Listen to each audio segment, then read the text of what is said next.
Jackson, Mississippi, a small town in the Mississippi Delta that has ties to the civil rights movement, will soon be home to the National Rhythm and Blues Hall of Fame.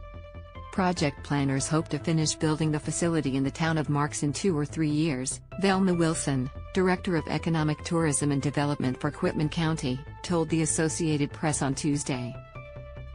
Marks is the county seat of Quitman County and has a population of fewer than 2,000 people.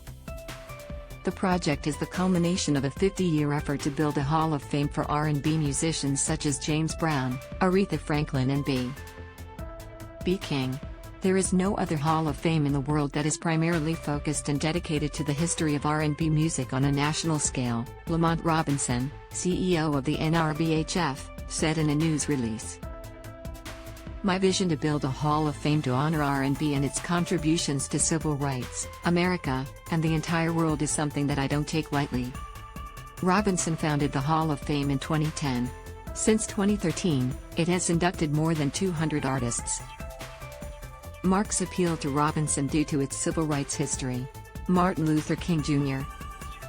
chose the town in 1968 as the starting point for his Poor People's Campaign, which demanded economic justice for poor Americans of all backgrounds. On March 31, 1968, in what would be his final Sunday sermon before his assassination, King described the poverty-stricken families he encountered in Marks.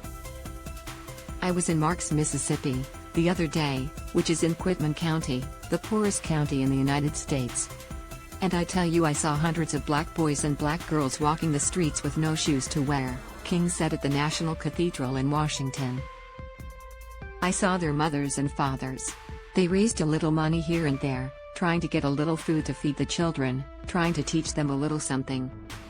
The conditions in the cotton fields of Quitman County and other parts of the Mississippi Delta were the environment in which early civil rights activists and field workers produced music that's now identified as blues, gospel and R&B, project planners said. It was this cultural and musical phenomenon that provided the basis for the prodigious economic success and profits of the U.S. music industry worldwide, planners wrote in a document outlining the project. As of 2020, Quitman County had one of the 20 lowest median income levels of all counties in the country, according to the U.S. Census Bureau.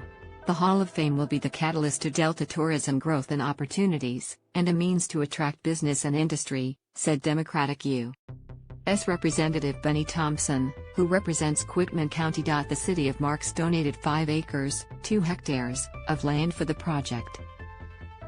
According to an agreement reviewed by the AP, the Quitman County Economic Tourism and Development Agency secured a $500,000 appropriation from the Mississippi legislature for infrastructure related to the project.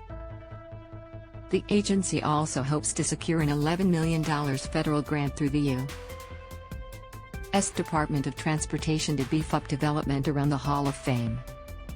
While there is significant energy and excitement in the project, it is also daunting for the CTD staff and will require multiple partnerships to succeed, the agency wrote in the agreement. Michael Goldberg is a core member for the Associated Press/Report for America Statehouse News Initiative.